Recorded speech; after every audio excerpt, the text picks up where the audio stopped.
Vamos a ver los 5 tipos de arterias aferentes a las malformaciones arteriovenosas o MAVs. Entonces tenemos las arterias alimentadoras finales o terminales. Luego las arterias transitorias, arterias perforadoras, arterias bystander y arterias coroidales o perforadoras coroidales. Entonces aquí tenemos el nido de la MAV, digamos es este. Aquí están los aferentes, que son arterias, y el eferente vamos a poner una vena de drenaje, una vena principal de drenaje. Entonces las arterias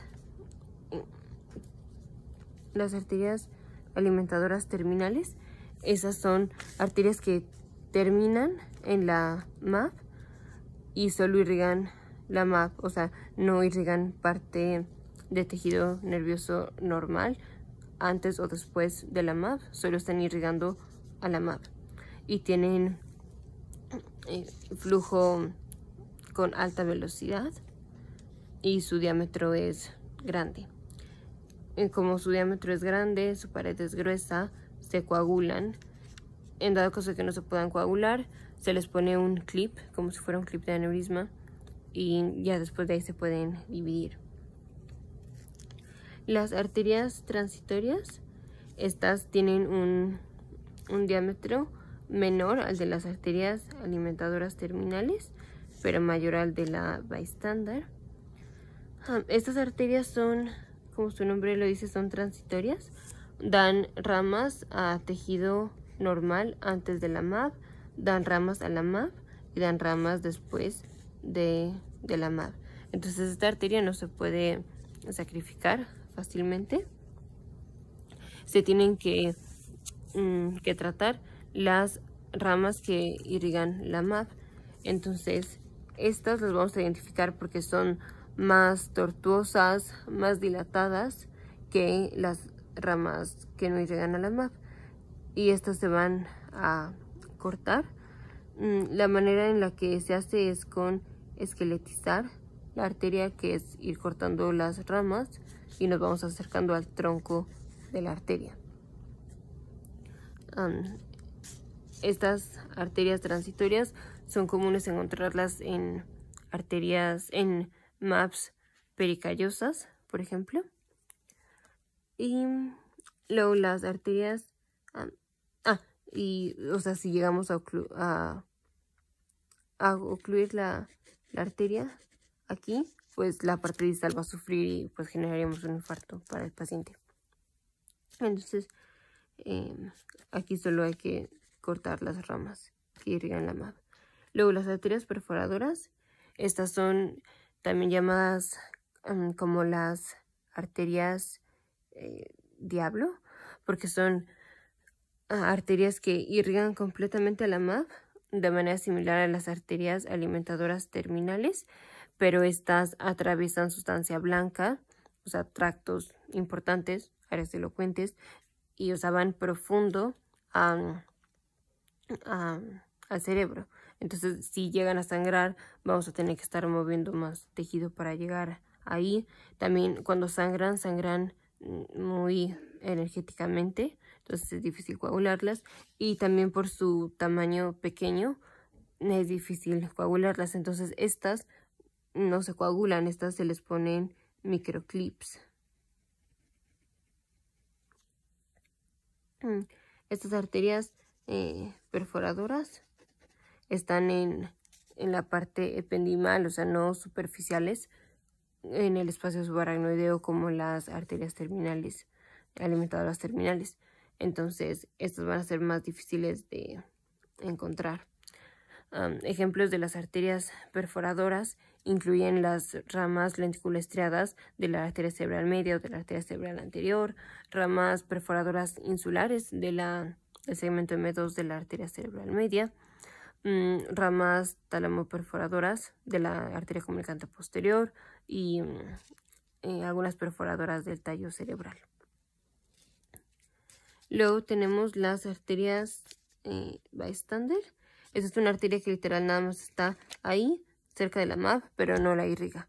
Irriga regiones adyacentes antes y después de la MAV, pero no a la MAV. Entonces esta solo la tenemos que movilizar porque no queremos ocluir una arteria que no está irrigando a la MAV. Algunos ejemplos de arteria bystander puede ser arteria cerebral anterior en una MAV frontal lateral o arteria cerebral media en una MAV frontal medial. Luego tenemos las arterias coroidales. Estas arterias también irrigan a la MAV cuando la MAV tiene extensión a los ventrículos. Entonces tenemos arteria coroidal anterior, arteria coroidal posterolateral y arteria coroidal posteromedial. La arteria coroidal anterior va a irrigar MAVs temporales o que estén en el cuerno temporal o sea que tengan extensión al cuerno temporal del ventrículo lateral. Las posterolaterales, estas se originan en el atrio ventricular y van a irrigar MAVs talámicas y ventriculares, paretoxipitales, por ejemplo.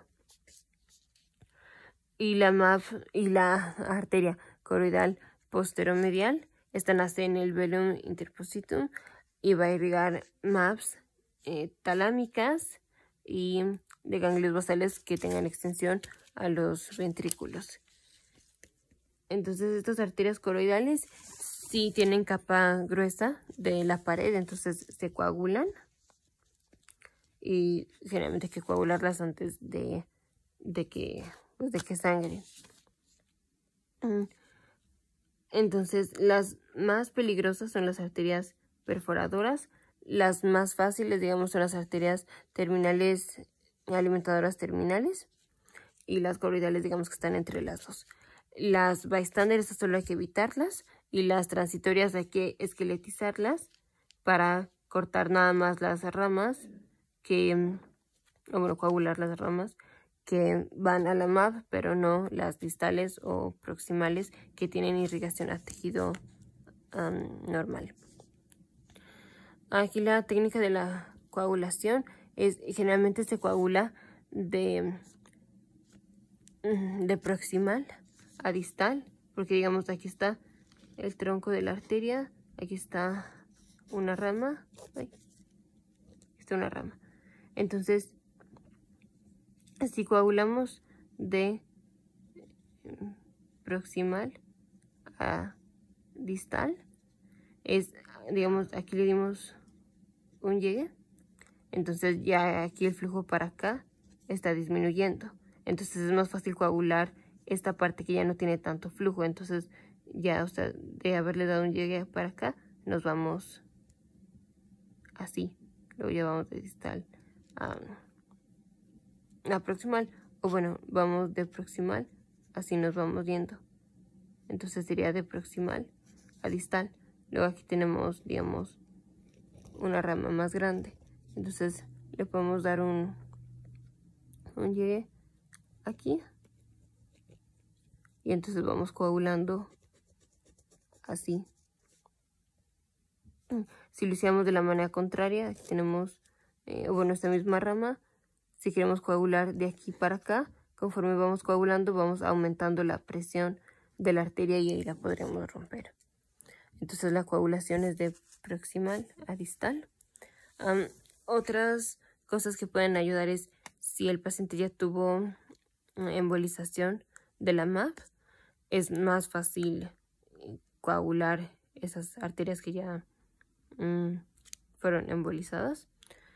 Y por radiocirugía es la radiación pues va dañando al DNA y va a ser una respuesta proliferativa de la capa de músculo liso. Entonces la pared se engruesa y es más fácil coagular las arterias.